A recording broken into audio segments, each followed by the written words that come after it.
Hi, I'm Lorraine McGregor. And I'm Marc Stoiber, and this is the Grow Show, where we unpack the invisible friction inside growing companies and the systems that unlock momentum when everything else stalls. And we have a wonderful guest today. We always bring on fascinating people that have superb pattern recognition skills for seeing what it's hard for others to see. And that's Jason So from Strand Consulting. He is going to share with us how he uses his magical powers to unlock businesses and create great transformation. Jason, what are you seeing that we don't see in private equity backed companies that where growth has stalled? Oh, that's a great question, Lorraine. First of all, thanks, Lorraine and Mark, for having me on. It's a real pleasure. Yeah, that's a very good question. What are we seeing in private equity-backed companies? So maybe just a bit of background about myself, very high level. My name's Jason, so I run Strand Consulting, where I work. Me and my team primarily work with mid-market companies and private equity-backed businesses on growth strategy and customer insight. A lot of the work we do starts when the company feels like the growth stalled and leadership assumes the issue is execution or marketing or technology or a mix of all of them. But when we actually what we find is when we actually talk to customers, we often discover the company, it's more that they've misunderstood what the customers really value. And there's kind of a bit of a ripple effect through the organization, not just within marketing. And a lot of times people think this is a marketing issue. Once you start talking to the customers, you really realize that it impacts a number of teams across the organization. I've seen that a few times myself. Now, what do you attribute this lack of customer value perception? What's going on inside the business that they're missing on that? Yeah, I think a lot of it comes down to as they grow and scale up, depending on where they are in their business maturity. But if you think back in the early days of an organization when they're a small business and earlier stage startup, it's very much founder led growth. And then as they scale up and grow, then they're going to have more layers, more people. And it's just like that game we played, as kids, like that whisper game or the whatever, where rumors start. Telephone. So as it gets passed on Yeah. between teams, stakeholders, levels, reports, things get diluted. And so that's where the confusion comes into play. And what ends up happening is that it starts with just maybe one erroneous mistake internally as a conversation amongst the leadership team. And then it very quickly starts to gain momentum over the years. And then before you know it, the entire organization and it's nobody's fault, but it's just the evolution of organization is that they've got blinders on almost in terms of how they perceive the customer, what they perceive are the real pains. And what we see oftentimes is, especially when you're dealing with a lot of B2B companies, especially if you're dealing with anything tangentially related or directly related to the tech industry, it's all about features. Mhm. But they actually break it down and back it up and go and talk to their actual customer, the key decision makers, and you actually hear the actual words that they're using to describe their pains and the problems, it's oftentimes quite different. So there's a bit of misalignment there. And one buzzword that I know has been getting a lot of play lately, again, it was kind of like the word du jour or the strategy or tactic du jour. Like a few years back, ABM, account based marketing, a lot of organizations, when they start using this type of strategy or tactic, they call it ABM. But the whole premise of ABM, account based marketing or account based management, whatever you want to call it, it really is down to actually using the exact words that your buyers use. So that's where a lot of times there's a disconnect between what the actual buyers are using and how they position of what's in their mind in terms of what their need is versus what the organization is trying to tell them in terms of what they need or want. I often find when I talk to CEOs or the management team, when we all get together, everybody has a different perception of the problem that they solve for customers. And they're often just around the table answering different aspects of it. What they think isn't what customers actually are dealing with. And of course, the customer wants a problem solved, and companies want to roll out features, as you pointed out. So how do you get around this disconnect of perception of what really is the requirement for value enhancement and growth? Because you don't get growth without solving the right problem. Absolutely. That's a great question, Lorraine. So I think fundamentally what your question is ultimately in a lot of ways an issue of alignment. And I get it. Each person on the SLT or leadership team, they're subject matter experts in their own area. So again, they've got these blinders on, whether it's logistics, whether it's operations, whether it's sales or marketing, et cetera, or like just the CEO even, right? They've got and finance as well. They see it from a specific lens, but what they really need is, and I call it objectifying the subjective. So each of those SLT and executives have a subjective opinion, but how do we approach this so we can make it objective? And one of the keys of that I've found very effective is ultimately customer research. Now, a lot of times when you think about customer research, people think, oh yeah, just send out a survey monkey, that's customer research. That is part of it. You know, a survey will give you some answers, but won't really uncover what the true problems are. Unlike, say, qualitative research that goes very deep and you're really probing and having these real deep conversations with your buying audience to really understand what are their triggers, what are their pains, why did they choose you versus the other competitors? Who are your competitors? Uh, Well, I'm understand that. well, I'm curious. I understand you're a fractional chief marketing officer. How do you go about uncovering what customers really want versus what they're perceiving? Yeah. So what we'll do is effectively set up a number of structured interviews with each of these decision makers.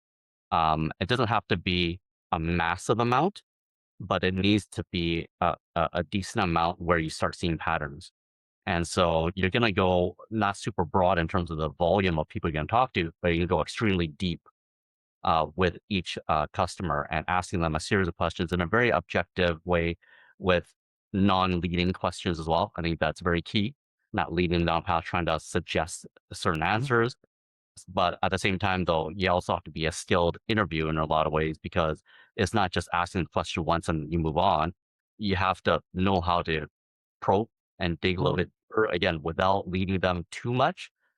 Sometimes you may need to suggest it, and then it opens up all kinds of other ideas, which is great. But you try not to lead them to the answer immediately. And then once you do that, what that provides you is some directional information. And then with that, what I usually recommend is, and we're doing this with one of our clients right now, we finished a qualitative research and we moved into the quantitative research now.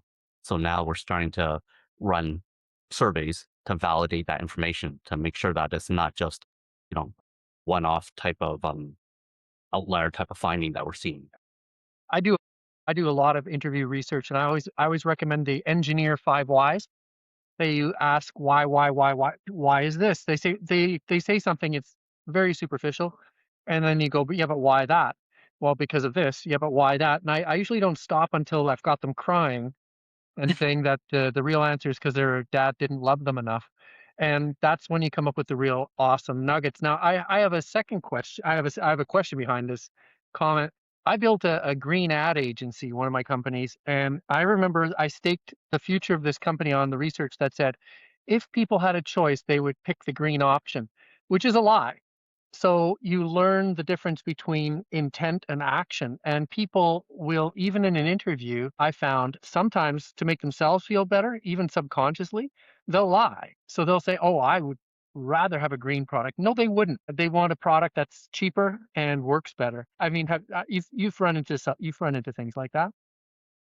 Yeah, I have. And again, I think it comes down to again what you're saying, Mark, in terms of digging deeper. And also, again, these interviews aren't going to solve all the company's problems, but it should give you a much deeper understanding of your target audience, better than where you were before. And also, what I always say is the purpose of this is also to, and I didn't coin this term, but the term that I like to use is informed intuition within the organization, a lot of these organizations, there's tons of experience, there's a lot of expertise. They've been in the industry maybe since the beginning of their career and then some, and they know the industry very well. But what we want to do is look for this data to help inform it rather than just be completely decisive. And it's also a discussion platform.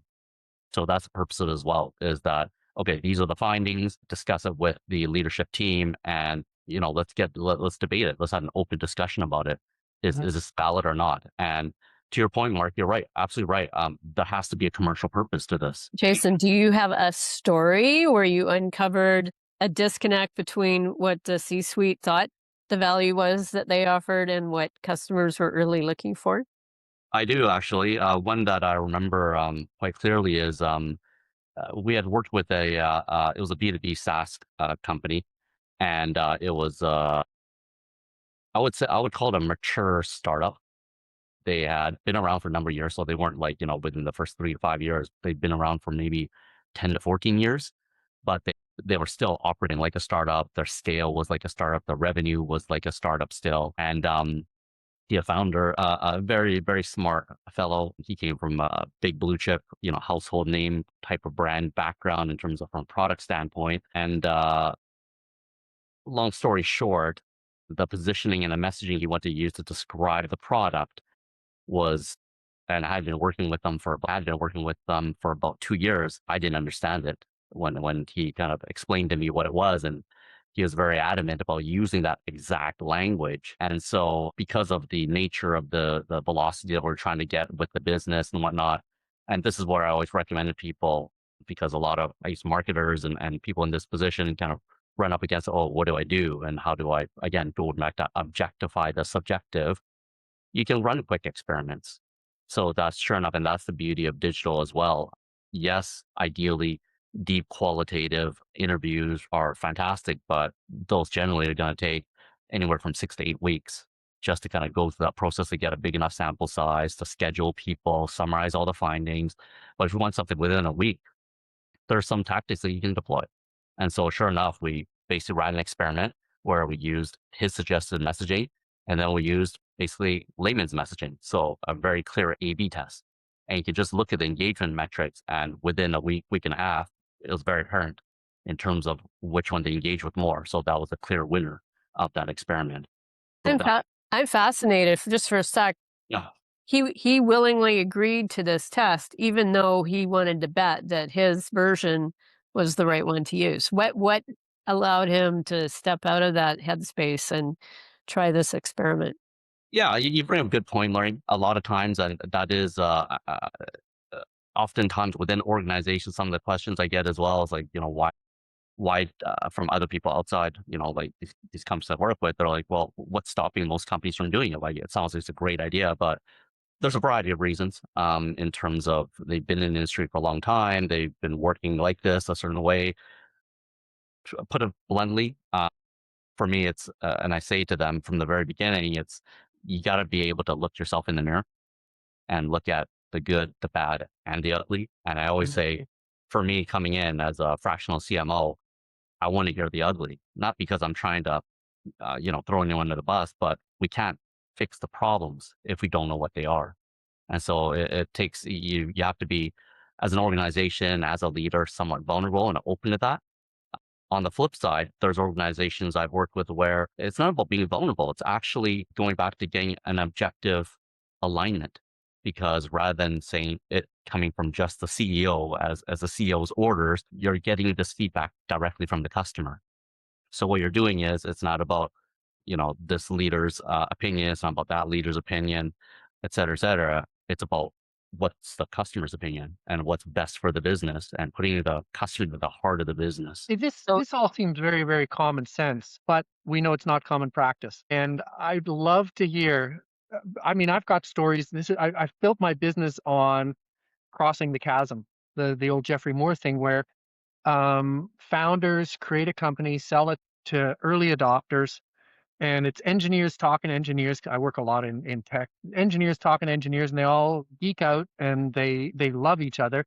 And then because the founder is unlucky, they got successful and they suddenly migrate up to a different audience, CFOs who write the checks as opposed to engineers who just pull out their credit cards and buy something for their own personal use. So suddenly the founder has to talk to a CFO, complete two ships passing in the night. And you go, well, you gotta adapt because this is a different audience. You gotta ask them what their drivers are. And it doesn't happen. Any stories on that where you just go, well, can't you see this? But it's because there's still, I guess it's what was it? That countries tend to fight new wars using the last war's thinking.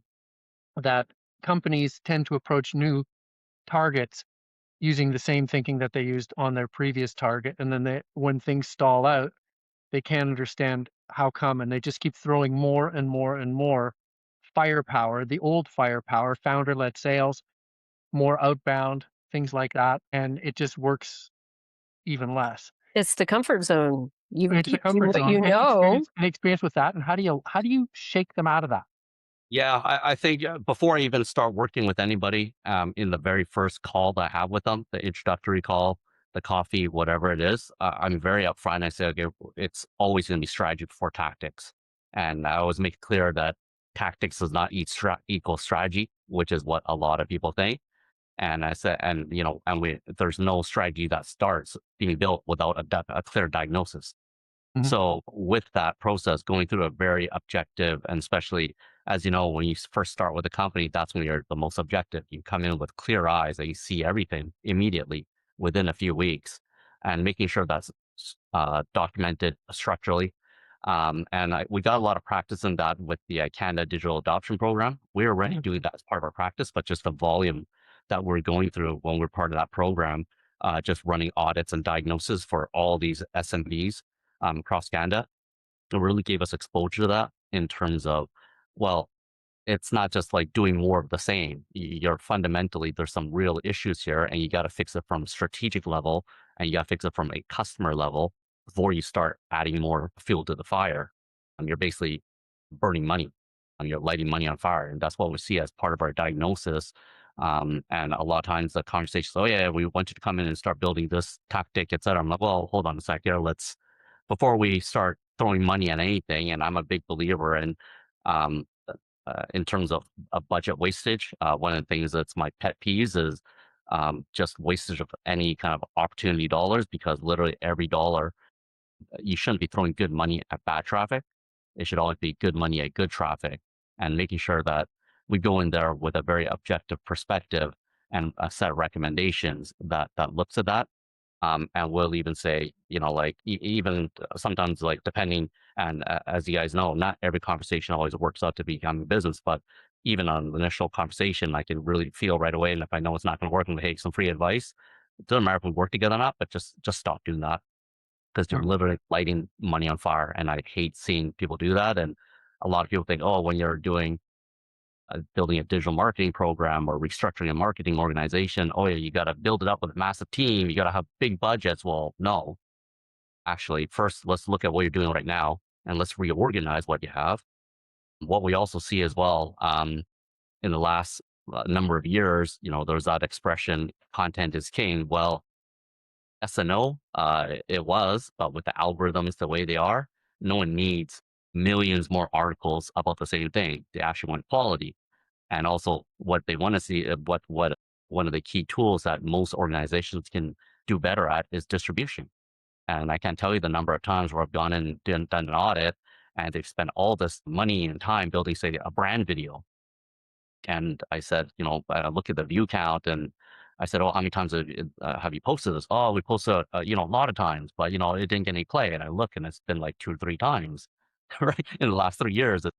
And almost every organization has these, I call them the best kept secrets within the organization, hidden on their SharePoint drive or the Google Drive, all this content that really, and again, if you're talking about velocity, it's not about just net new creating content. Sometimes you can just take that existing, and you're going to be a lot more faster and more effective if you take that content and just reshape it and give it a little bit of haircut, and actually distribute it properly.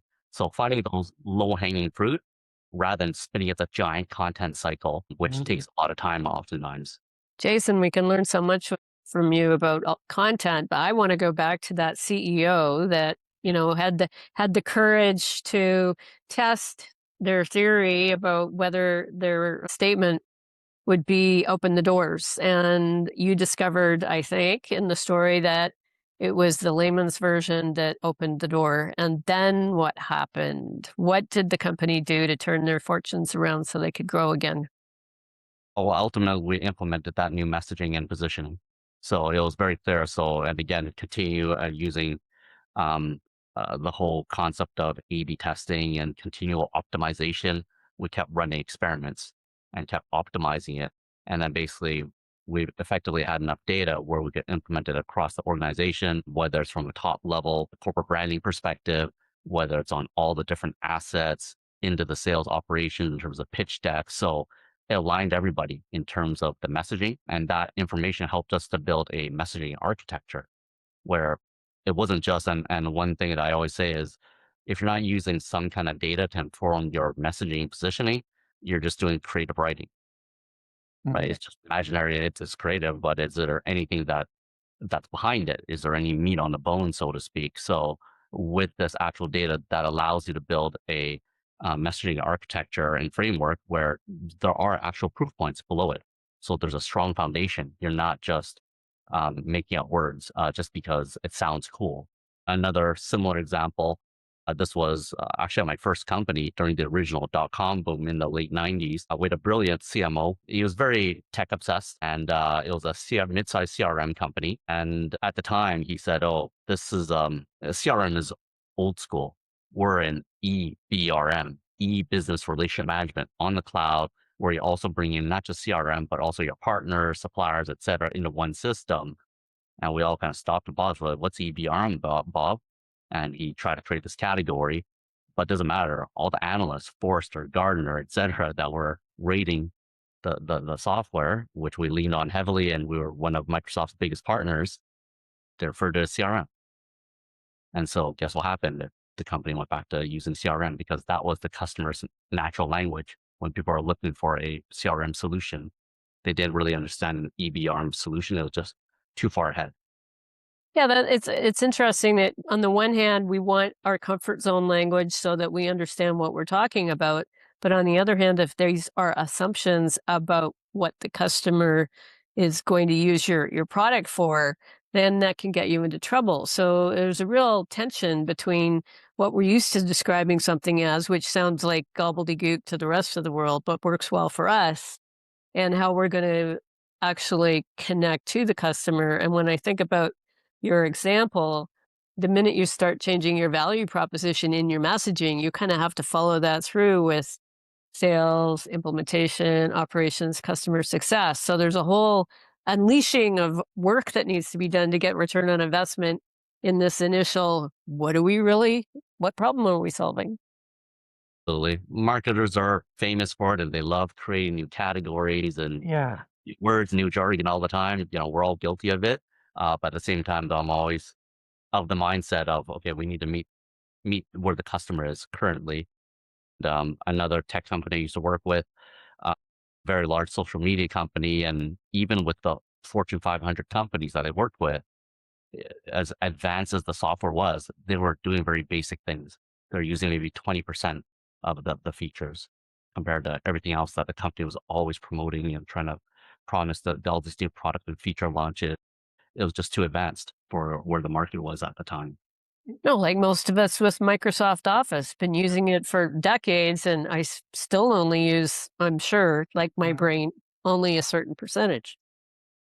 I mean, we just talked about the CEO who wants to keep going back and selling the customer they used to have as opposed to understanding the customer they do have. I worked on McDonald's business when we went through 4 different taglines in 2 years. And the other side of the story is shiny objects, where CMOs love change. And because when you're putting a message out there, you see the message 100 times every day.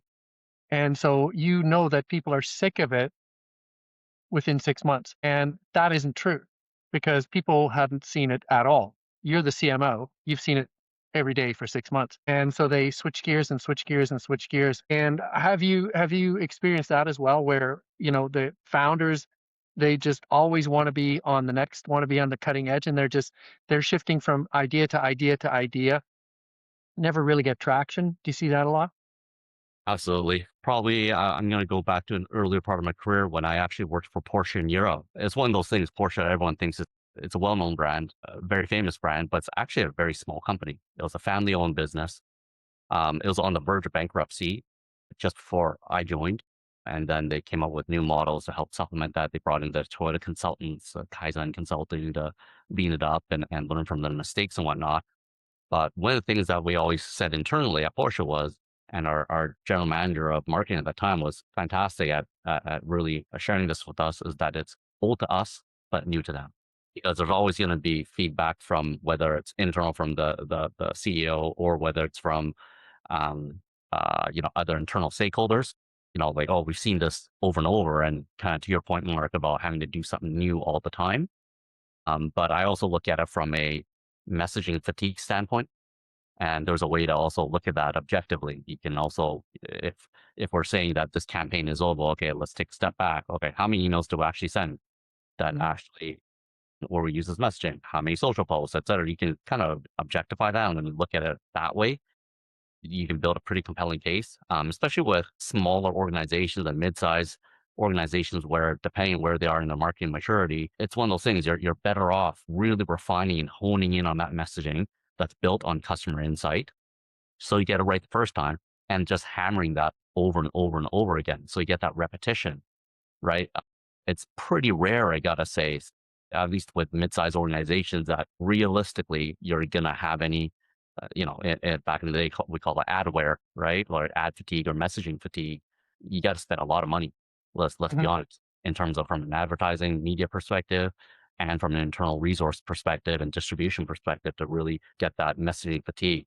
And if you think about it, I think we're of a similar ilk when I say to people, um, oval. If you think about the 80s, now it stands for something different. But you think about during the 80s, what's the one word you would use to describe it? Safe. Exactly. Safety, safe. And so they remember their ads were about the Volvo 240. It looked like a stack of bricks, and it was all about safety, safety, safety. And they just kept hammering that message over and over again. Now it's a little bit different. It's about Scandinavian design and modern, et cetera. But no different than Coca-Cola. When you think about Coca-Cola, there's two colors that come to mind. It's the original. Yeah, and it's red and white, and Yeah. all of their messaging and their And it's the visual. bottle shape. Yeah. So it creates memorability. We Yeah. we remember it. If we were to summarize the takeaways from what we've just discussed here, so your situation is you've got a company that you thought was going to continue to grow, things have stalled. Is the best place to start looking at what you think your customers need from you? The takeaway for how to solve the problem of growth is stalled. Where do we start? A lot of people start in operations. What's wrong there? What's wrong with sales? Let's point fingers. But in this situation, you're saying that the best place to start is to look at what the customers actually value versus what you think you're selling them. And often it's not just another feature they need, it's something quite radically different. So we have to open minds to that. Yeah, absolutely. I would say, at least from my experience, that's it's not going to solve all the company's problems because there's going to be other operational issues, but it oftentimes starts with there. Again, with that whole concept of putting the customer at the heart of the business and understanding what their pains are, what the problems are, not just from a marketing messaging and positioning standpoint, but also from an operational standpoint. Tangentially related, it could be some related to customer service. And there's one company I worked with before where, and I see all of the form submissions that come through. I review all of them because I want to keep my finger on the pulse repeatedly in a certain area. And so it kept coming up over and over and over again. And so we brought it up with this data. And also, as part of the research, we asked that question as well. And there was one very vocal customer that, and he was quite an influential one, a person in Eastern Canada, let's just say. And he was I would never recommend this brand or your company just based on my experience to all of our members. And so effectively that lit a fire into the organization because there was some discussion internally whether it really was an issue or not, or whether it's just one-offs. But what we saw was a pattern. And so what they've done is they've taken this insight and they've realized, oh, actually, this is really good data and this is something we can action. And they basically restructured their organization to address those pains.